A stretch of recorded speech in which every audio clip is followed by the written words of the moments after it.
Hello and welcome back to the Resiliency Ninja podcast with me, Allison Graham, as your host, and it is another episode of Fa-cha Friday.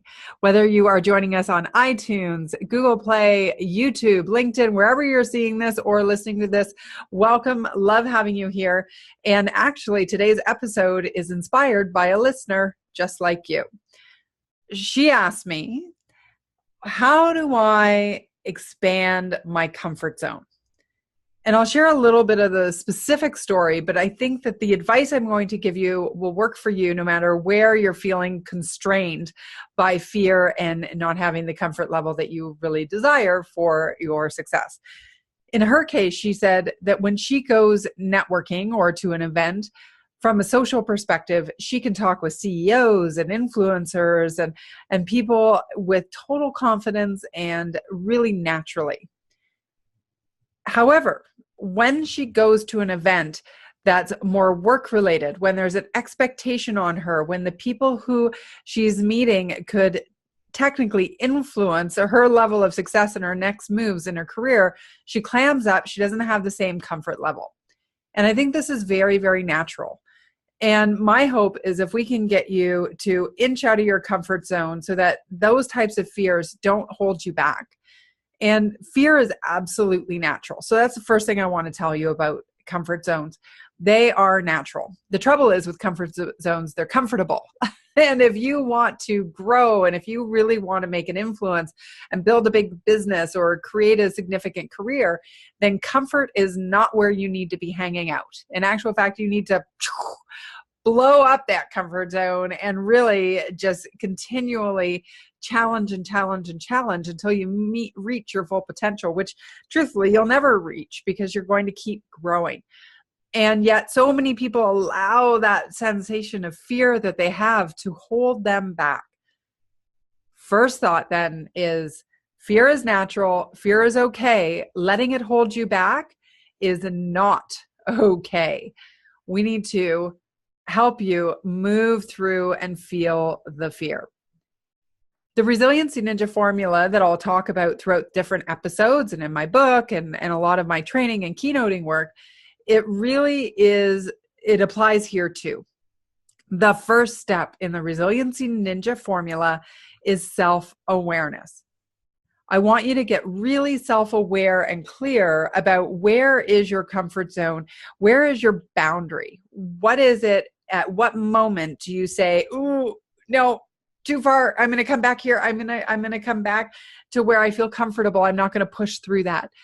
We need to get really good at identifying what that barrier is and at what moment, what will trigger that barrier. When you know that, then we can deal with it. Tools are easy to help you become resourceful to get through this. But if we don't know what we're trying to get through, then we're never going to be able to solve the problem.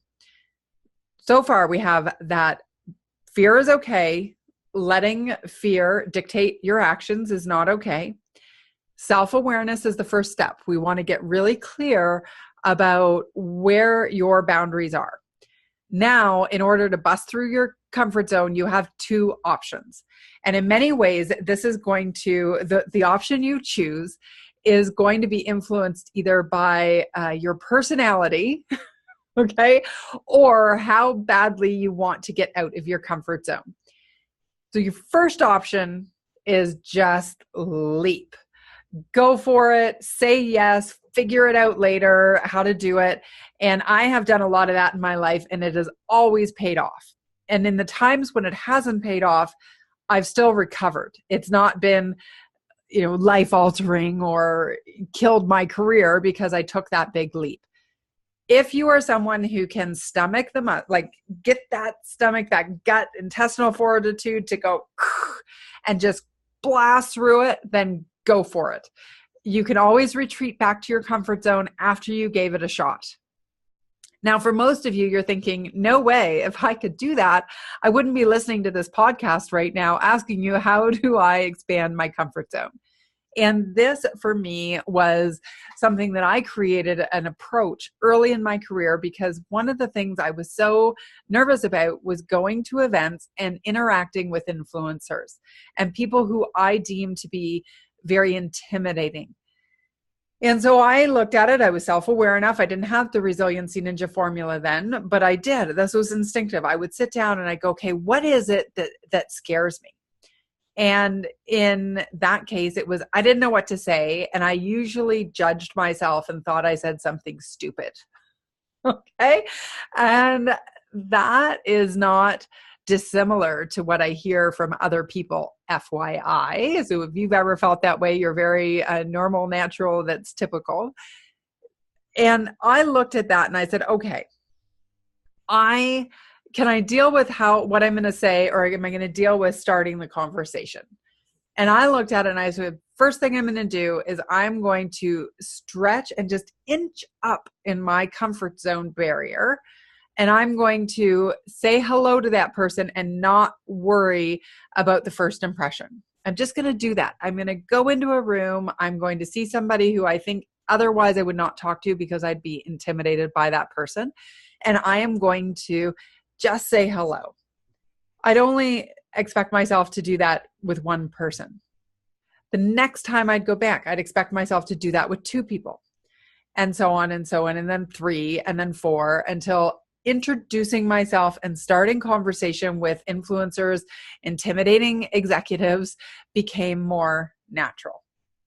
Then I looked to the list of self-awareness. So what's the next thing?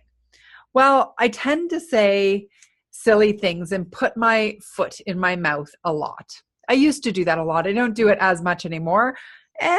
Maybe I do, and I just care less that I do it. But the reason I was doing that was because I wasn't feeling comfortable in my skin and I was trying too hard. And if you've ever talked to somebody who's trying too hard to impress you, or watching them try to impress an executive, it can be really uncomfortable and they will trip over their words. What I did was I said, okay, now I've made it's easy for me to, because I've inched my comfort zone, I can start conversations. Now I'm going to inch my comfort zone again, and I'm going to try to relax while I have the conversation. And by doing that, what I'm going to do is I'm going to ask them more questions than they ask me.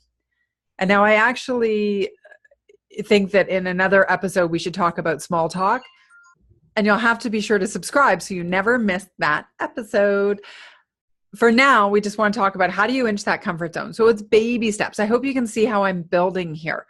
First, it's just say hi to somebody. Next, it's ask them questions. Third, relax, all of this, and pushing that comfort zone. And then the next level was introducing that person to somebody else in the room. And then it was, getting a group conversation together. Then it was following up with that person to build a relationship later. And when I inched the comfort zone, all of a sudden you look back and you go, oh, wow, this is really making things are a lot easier than they were 2 or 3 months ago. Even with this podcast, I resisted doing the podcast altogether because I was nervous about, all the things you would think. What's the technology? Are people going to listen?